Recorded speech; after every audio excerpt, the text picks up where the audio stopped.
But Baalbek, if there was one example, one ancient site on Earth that is evidence of a lost, ancient, advanced civilization. Because here, in the mountains of Lebanon, lies a single stone block weighing 1,500 tons, heavier than 10 blue whales stacked together, carved and positioned thousands of years before modern machinery. This is Baalbek, and the deeper you look, the stranger the story becomes. This is Baalbek in the Lebanon. Each of these 3 blocks weighs 900 tons. Even today, the world's most powerful cranes could barely lift a fraction of that weight. Baalbek, which is located in Lebanon, and I had the great privilege of going September of last year, exactly 1 month before things kicked off in Israel. Yet somehow, ancient builders didn't just move these megaton stones. They lifted them 23 feet into the air and placed them with millimeter precision. After decades of research, archaeologists now agree these megaliths are older than the Roman temples built on top of them. Much older. This block and another 2 are actually far older than the Roman period. And that single fact completely rewrites the history of the ancient world. Before we proceed, make sure to subscribe to this channel and turn on notifications so you never miss a new upload.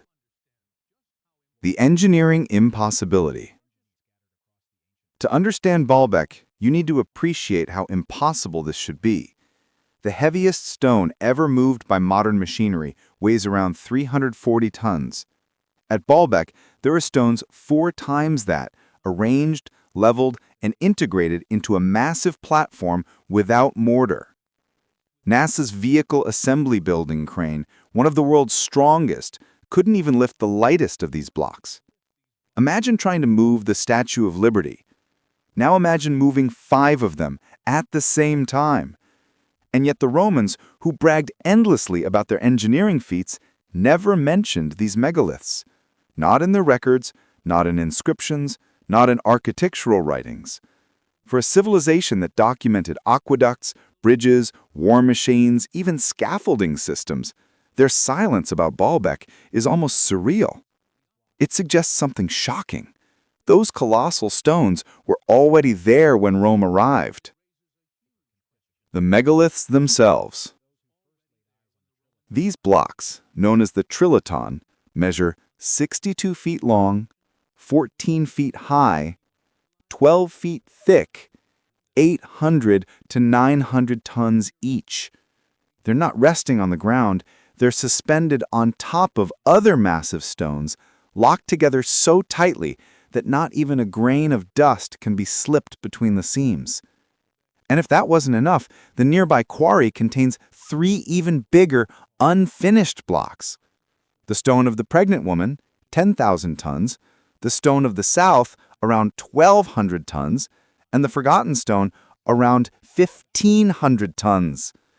These are the largest stones ever cut by human hands anywhere on Earth.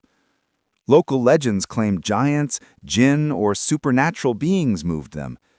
Engineers today estimate it would take 40,000 workers to drag a 1,000-ton stone uphill, without explaining how you'd lift it afterward. So the real question is, why attempt something so extreme when smaller stones would have worked just as well? The wild theories and the hard evidence.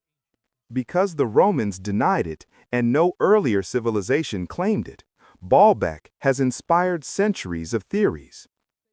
Ancient myths say Cain built it while wandering the earth. Nimrod ordered giants to construct it. The Nephilim shaped the stones with supernatural strength.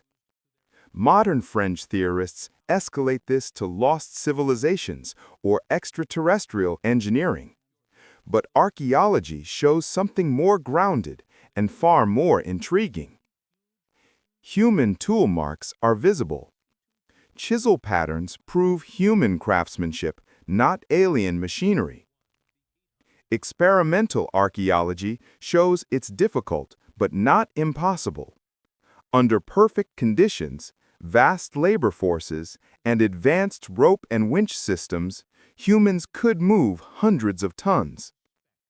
Yet the largest stones still push beyond known ancient capabilities. Rome's strongest cranes were rated for 50 to 60 tons.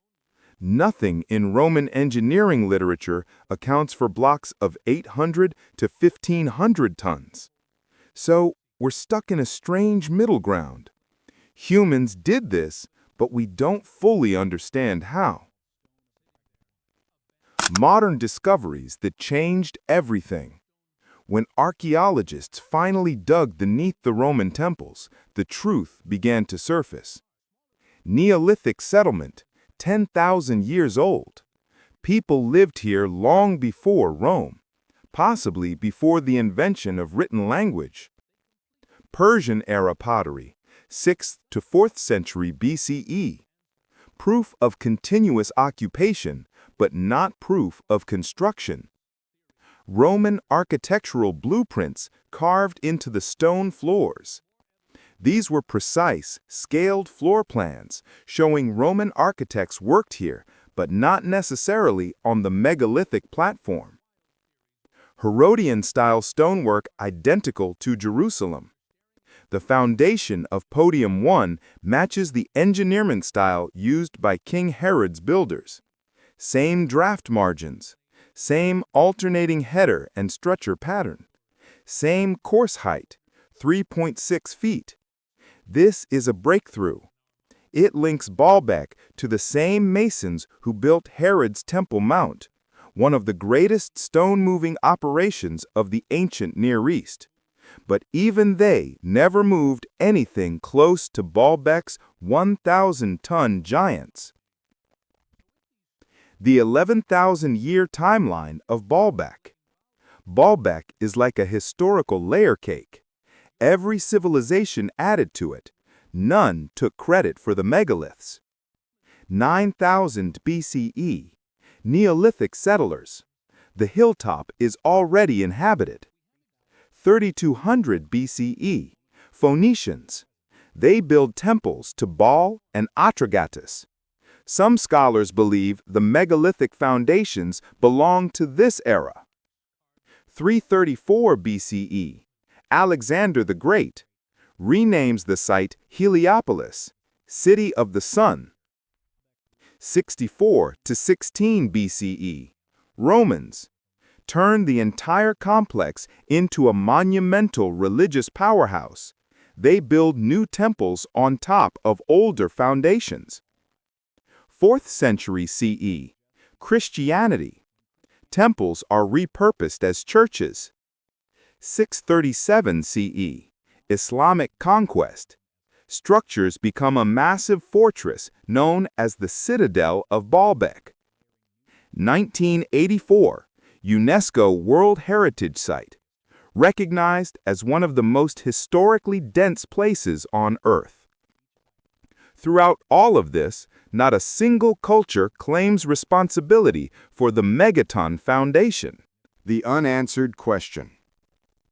After 11,000 years of human occupation, after Neolithic settlers, Phoenicians, Romans, Byzantines, and Islamic dynasties, after every reconstruction, earthquake, war, and empire, no civilization ever wrote, "We built the giant stones," not once, not anywhere. So we're left with the most haunting mystery. Who were the first engineers capable of moving stones heavier than Boeing 747s? Why did they build on such a massive scale? And what knowledge did they possess that was never passed down? Baalbek is more than an archaeological site. It's a challenge, left behind by a people we still cannot identify, using methods we still cannot replicate, at a scale we still cannot comprehend. Whatever the truth is, Baalbek stands as one of the greatest engineering achievements in human history, ancient or modern. Implications of this discovery. The discoveries at Baalbek carry implications that reach far beyond archaeology. They challenge the framework of human history itself. If the megalithic foundations truly predate the Romans by thousands of years, then we are forced to reconsider the technological capabilities of early civilizations. This isn't just about large stones. It's about the possibility that ancient engineers possessed organizational systems, mathematical knowledge, and construction methods far more advanced than previously believed. The presence of Neolithic occupation, Persian-era artifacts, Herodian-style masonry, and Roman blueprints layered over the same site reveals a continuous chain of civilizations drawn to Baalbek's foundations, yet unable or unwilling to claim responsibility for building them.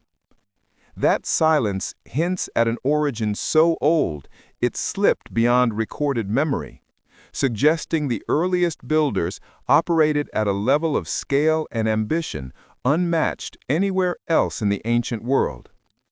If humans 5,000 to 10,000 years ago could move 1,000-ton stones with precision rivaling modern engineering, then our understanding of the timeline of technological progress is incomplete. Baalbek may represent not just a lost technique, but a lost chapter of humanity, one where early societies achieved feats we can barely replicate today. It forces historians, engineers, and scholars to ask a daring question: what else have we forgotten?